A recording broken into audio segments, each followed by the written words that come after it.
Hello everyone, nice to be here tonight to speak about the security of GraphQL. So let's get to know each other better. I'm Tristan, and I'm the co-founder of Escape, which is a security company specialized in GraphQL security. I'm French, I'm from Paris, and I've lived in Argentina, in the US, and in Spain before. So I flew from Paris to here. I'm an engineer and an MBA, and I've worked in machine learning applied to source code analysis, and more specifically, abstract syntax tree analysis. So you see graph, tree, GraphQL, everything makes sense. I loved GraphQL and security, so I decided to start a security company for GraphQL. So Escape is the first fully featured automated GraphQL security tool. And we are the only company that have a research team dedicated to the security of GraphQL. I will come back to that later. But especially we created a free tool, which is called GraphQL Security, and it's accessible online, and it allows you to test quickly the security of your endpoint. You can make a quick demo here. So you just go on GraphQL Security, you put your endpoints, any GraphQL endpoint that is unauthenticated, and you can scan it, like except Google is asking me hills or something.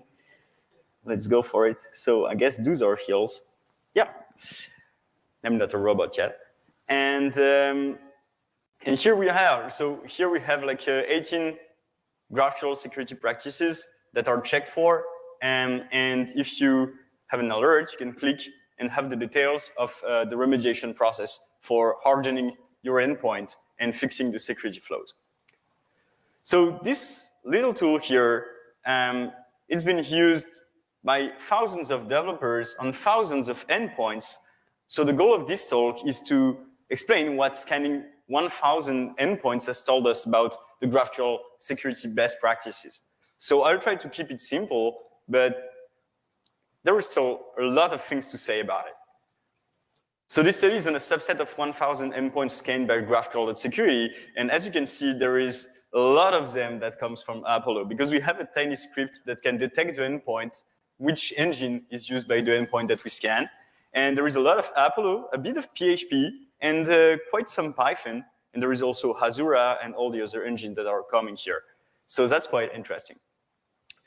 In total, on those 1,000 endpoints, we have almost 6,000 security alerts. So that's quite a lot on the endpoint that we tested.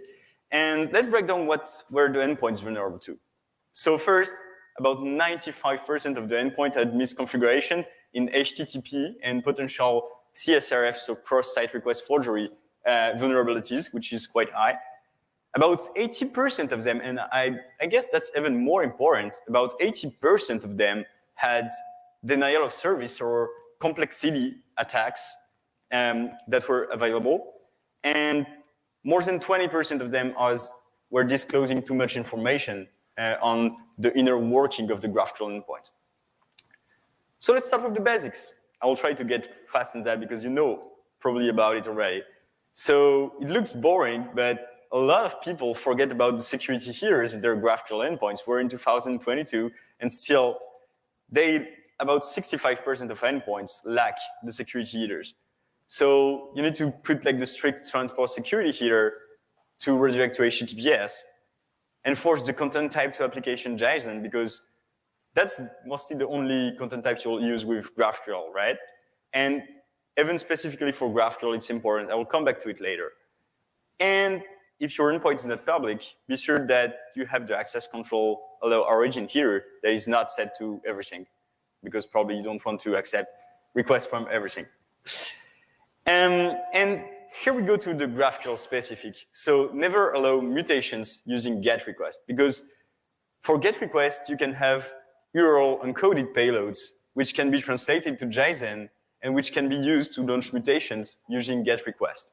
So first, this is not compatible with the HTTP standard, because HTTP standards say GET should be safe, idempotent, and cacheable, so not used for mutation.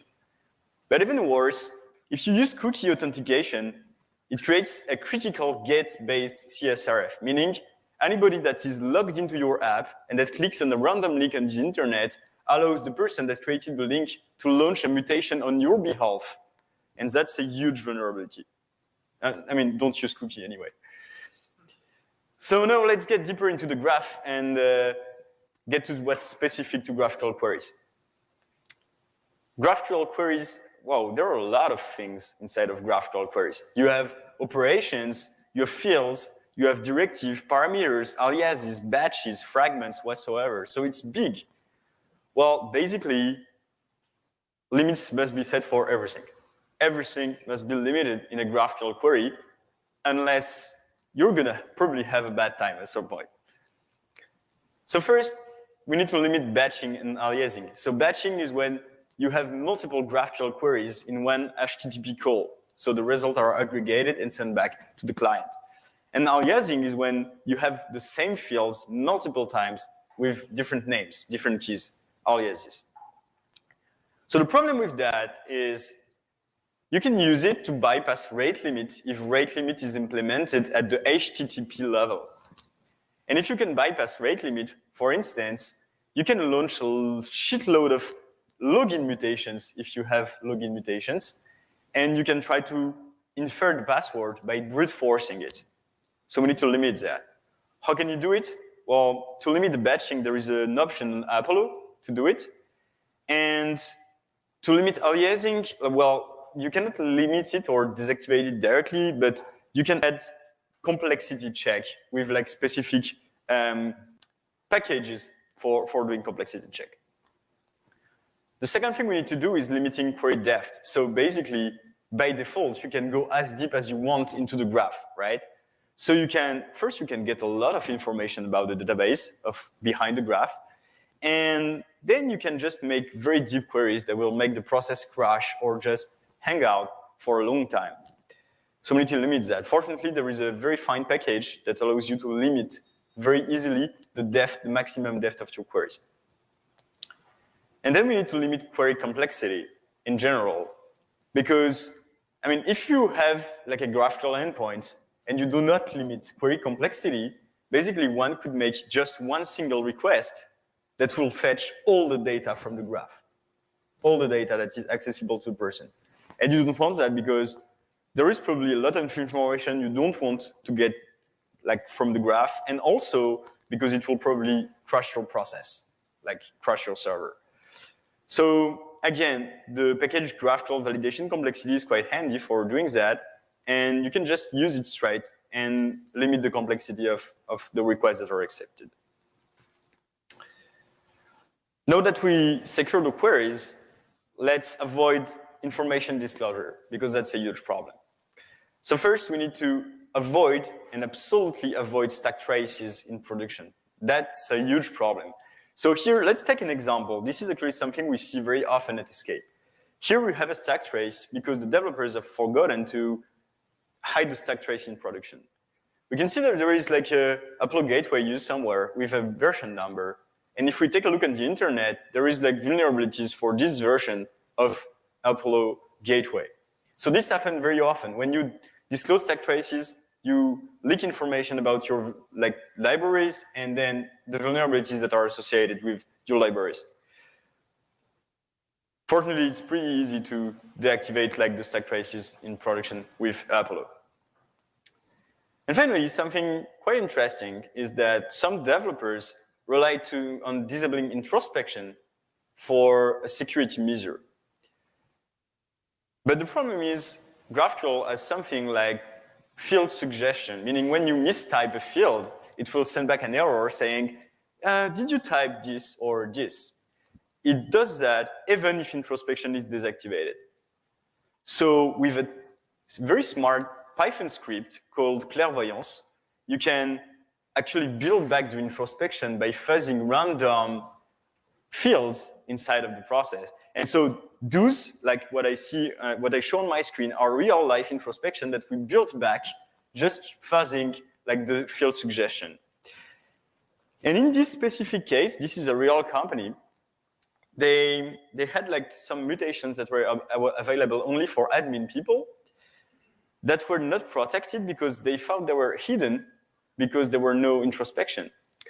So in particular, there was an update admin mutation that could actually change the password of the admin of the tool, and it was not protected at all. And so we could change the password of the admin person of the company just with a public endpoint and just by building back the introspection. So of course, those guys were very bad, but this is kind of a cool example of what can happen when you trust security by obscurity and why you do not trust in disable introspection. So there is one problem with that, is that as of today, June 2022, Apollo does not have an option for deactivating field suggestion. So what does that mean? That means that basically with Apollo, you cannot deactivate introspection. So you need to make sure that, you need to assume that everything that is in the schema is public. Like all the data in the schema itself is public and can be accessed at some point. If you want to deactivate it, you can create a middleware, but it's kind of a hacky way of avoiding people to know more about your schema, right? So let's recap what we said so far. We need to start with the basics and ensure like the HTTP layer is secure, ensure we don't allow mutations with GET request because that's a bad practice and it can lead to CSRF vulnerabilities. We need to avoid abusive queries at all costs because it can create denial of service, limit query batching and aliasing, limit query depth, and limit query complexity. And we need to avoid information disclosure by disabling stack trace and debug mode in production. And if introspection is deactivated, we need to also deactivate field suggestion, otherwise people can build it back.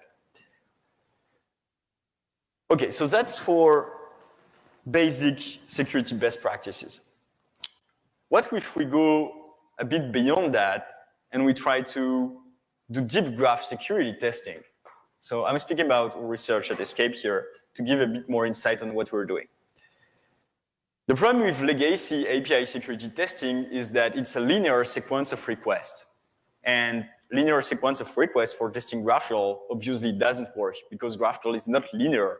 It's not endpoints with like resources like a GraphQL, like a REST API. So what we decided to do is embrace the graph nature of GraphQL.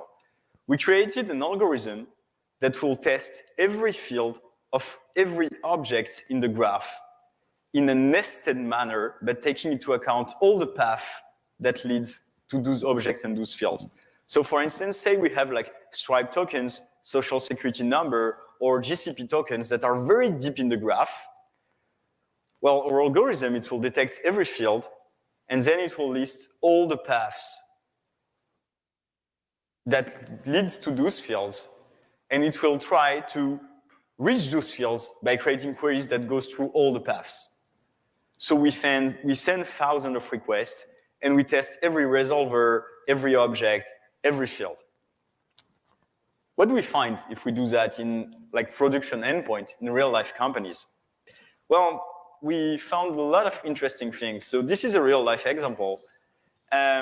This company, they created like something somewhere in their graph. There is like an object that stores the logs of the connections of the people. And it happens that in the connection log object, we detected a password, like hash password of the people. So in their login history object, there were all the hashes of the password of all their users. This is not the only thing that we found. We found hash passwords, we found GWT tokens, we found GCP tokens, AWS keys, personal identifiable information, SQL and NoSQL injections, sometimes very deep inside of the graph. In some parameters, there were like SQL injections. Database enumerations as well. So basically, for some companies, if you go very deep into the graph, you can get a lot of information, a lot of secrets, and a lot of stuff that cannot be tested otherwise. Like it's very hard to test deep resolvers. So this tool that we built, it's available for free. You can test it. You just go on Escape, create an account, and you can start checking your endpoints and see how it goes and what it shows up. I highly advise you to put an authentication token if you want to have like a more in-depth scan. It's better to do it in an authenticated manner. And I'll be glad to have your feedback about that because we tested it and it works super well so far. So that's all for my presentation. I think I still have a bit more time, so I can perhaps answer questions if you have some.